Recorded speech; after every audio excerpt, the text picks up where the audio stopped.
What's up, y'all? How you doing? All right, I got another story. All right, and this happened a few years ago. We were going to a church event in, I think, South Carolina. Me, my wife, my son, and Sister Yvonne. We had what did I have? I had a 94 Maxima. All right. Anybody that knows me knows I'm into cars. I love cars. I love doing things to them. I love modifying them. Okay, well, everything. So what happens is we're traveling on the highway. That's okay, fine. We get there and we're right at the end of North Carolina. We're about to hit South Carolina, and we all agreed we were going to stop at the border, south of the border. You know, you're driving along and they got them signs from 100 miles away. Tell them, kids, keep stopping, keep telling them to stop, stop. I thought those signs were cute. So anyway, we're driving, and this Cadillac, it was a Fleetwood, 94, 96 Fleetwood. I knew the car because my pastor had one, and I used to drive the car, and I did my research on the car. I knew the limits of the car. I knew the car had a limit of 115 miles per hour. Now, my car at the time, a 94 Maxima, in relatively good shape, I knew for a fact that those cars came from the factory with the ability to do 150 miles per hour without any bolt-ons, no add-ons, no chips, straight engine, straight from the factory. Okay, the car was in good condition. All right. I did add, what do you call it? I did add a cat back, and I also added a cold air intake. All right. Increased my horsepower by about 10%. So I knew I could do well over a little more than 150 miles per hour. Fine. We're driving, and this guy comes by in that Fleetwood. And I'm looking at him, and I'm sitting up here going, oh, shoot. Yeah, I get to see what this car can do. Now, mind you, it was a 5-speed. I dropped it down to 4th gear, went after him, right? And we're driving, and we're driving, and we're driving. Now, he sees me coming after him, so now he's like, oh, it's a race, it's on. Okay, fine.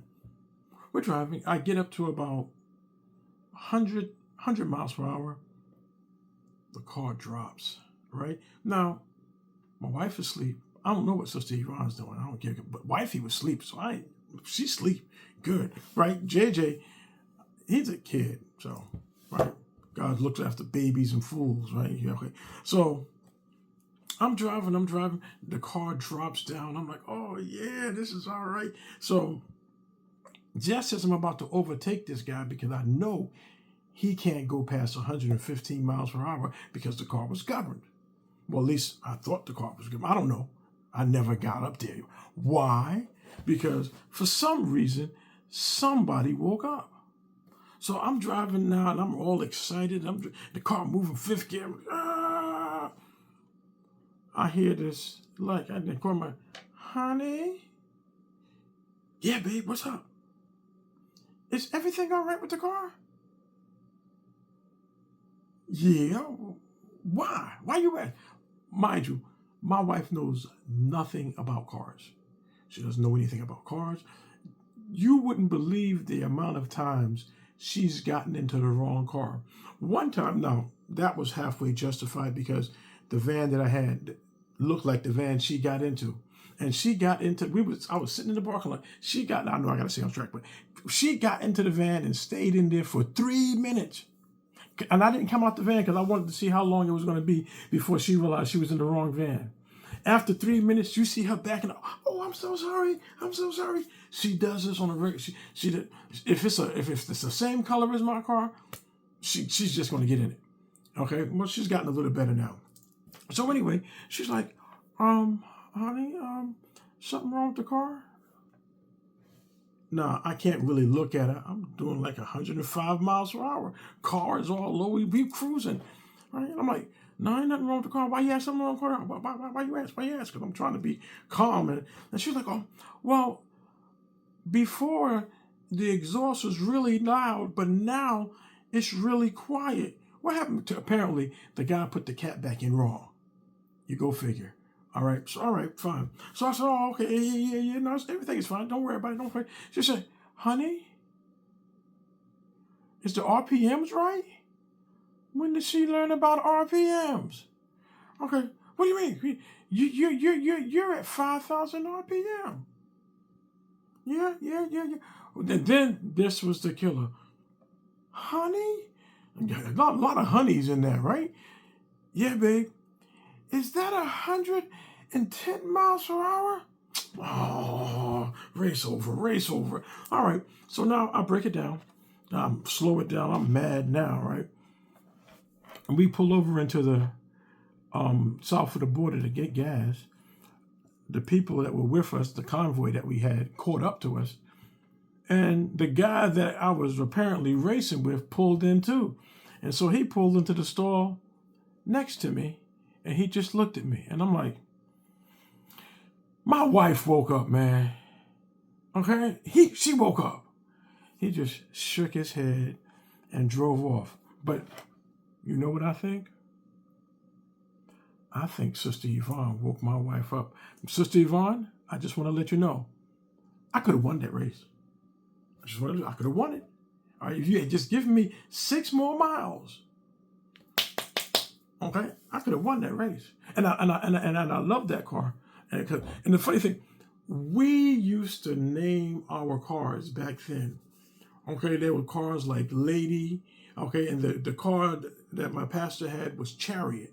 It was a majestic looking Fleetwood. It was nice and big. To be honest, it looked like a upside down boat, but it was still a beautiful car, comfortable, and it did have power.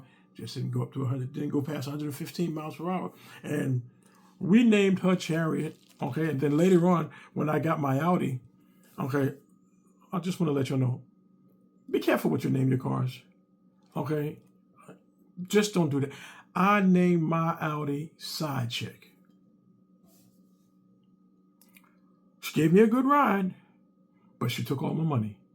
So we ain't making that mistake no more. We gonna be okay. My god sister, she had a truck. I think she called it Black Beauty, and Black Beauty had separation anxieties. It seems like every time the car left New York, it would act up. If it wasn't the transmission, it was the starter. It was something. So she got mad at me because of her next truck, I named it Harold. Why are you naming my truck Harold? Because Harold is strong, reliable, dependable, and you ain't gonna have no problems. You know, to this day, she still has Harold.